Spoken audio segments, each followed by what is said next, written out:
Before I begin, I want to express my deepest sympathies to the families and friends of those killed and injured in the attack at the Quebec City Islamic Center. It cannot be overstated that this attack is an affront to the religious freedom of Canadians. Places of worship are meant to be havens for personal, peaceful reflection and faith. Violence against any religious group is an attack on the universal values that all Canadians cherish and seek to protect. It truly is a privilege to speak to this motion introduced by my colleague from Cypress Hills Grasslands. He has been a mentor to me through the incredible work he has done over the years, advancing the issues of freedom of religion and freedom of speech in Parliament. Hear, hear. And I want to acknowledge those efforts. We truly are fortunate to live in Canada. Often we take our freedoms for granted, like the freedom of religion, the freedom of speech, and the freedom of association. These foundational democratic principles,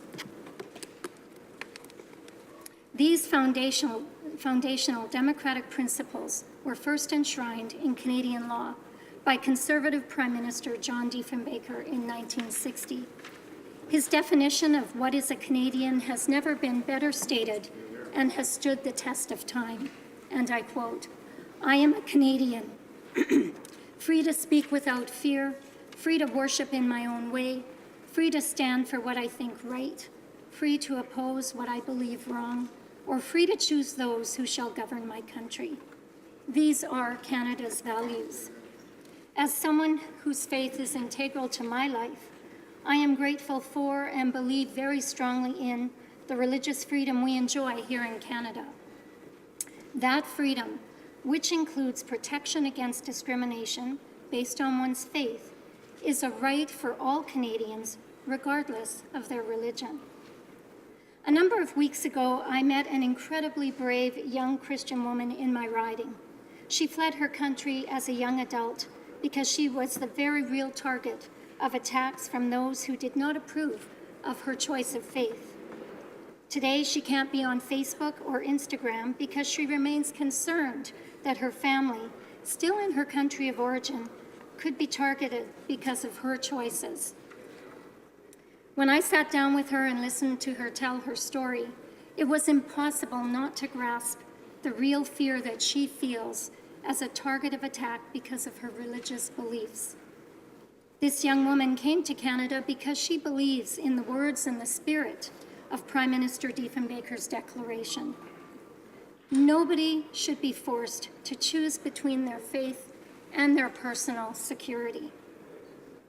Os Guinness, in his book, The Global Public Square, Religious Freedom and the Making of a World Safe for Diversity, identifies the need to, and I quote, "restore the primacy and high priority of establishing freedom of thought, conscience, religion, and belief for people of all faiths and none, both for the sake of individual human persons and for the common good of humanity itself."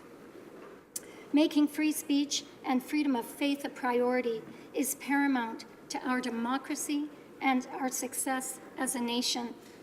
These are the values that for over a decade informed the previous government's foreign policy.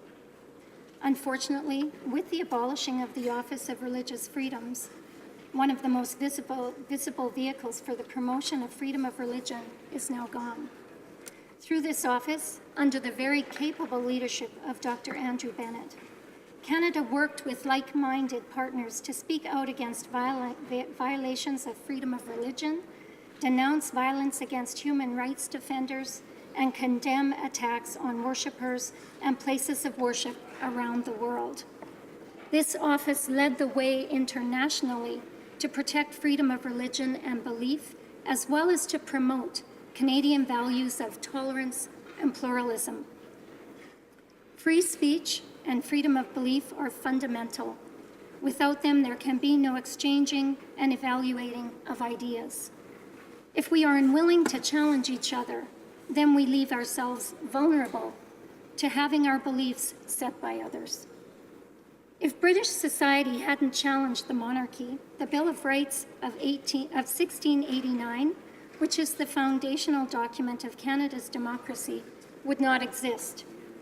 Free speech is what allows us to advance as a country. When the state determines what is right and what is wrong, societies are doomed to becoming less prosperous and less free, as we have observed in Venezuela or North Korea. Free speech is also our first and ultimately our only durable defense against tyranny. It has been well documented that the monstrous regimes of the 20th century gained and held power by taking control of the press and silencing all of their critics. Free speech was stifled, competing views put down, often violently. The Soviet Union was the first state to have the objective of eliminating religion as a means of consolidating power. The state, or a central authority that derives its power from the state, cannot unilaterally decide what is right to say and what is wrong to say or think. Trying to shut down debate on a point of view that is not mainstream almost inevitably leads to unintended consequences. Over the past few years, we've seen campus clubs shut down, government not releasing certain information because it could be incendiary, or certain persons not being able to hold events in certain forums. Because a debate may be divisive is precisely why it's important to have it. It's impossible to find common ground or a way forward on an issue unless the proponents of both sides of that issue can share their points of view and the reasons behind their contentions. If that doesn't happen, the silos of thought that are so devastating to the advancement of a prosperous country become more and more entrenched. An informed citizenry is the check against an abuse of power by the state or its most powerful individuals. Freedom of religion also serves as a bulwark against totalitarianism. Pope John Paul II has been well recognized as playing a major role in ending communist rule in his native Poland and eventually all of Europe. Beyond supporting this motion, all of us here can take a role supporting religious freedom, which brings me to the International Panel of Parliamentarians for Freedom of Religion or Belief. Established in Oslo, Norway in 2014, the panel's activities have been opened up to all members of Parliament. All participating parliamentarians are committed to accomplishing the shared goals of advancing freedom of religion or belief.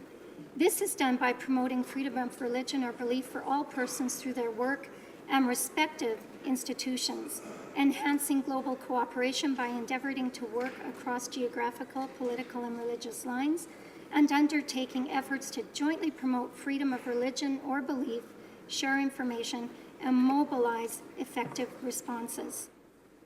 The experience of one country can inform how another country views its situation. I recommend that MPs from all parties participate in this international panel. To conclude, Mr. Speaker, last week I welcomed my 7th grandchild into the world. Hear, hear. I consider it my responsibility as a federal legislator to work every day to help keep Canada a place where my grandchildren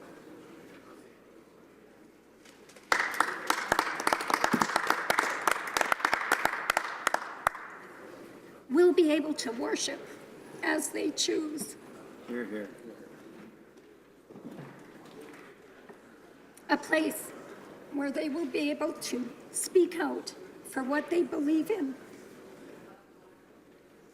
and where they are able to live without fear of being the target of hate-based attacks because of those choices. That is my priority as a member of Parliament, and it is my sincere hope that all members will support this motion.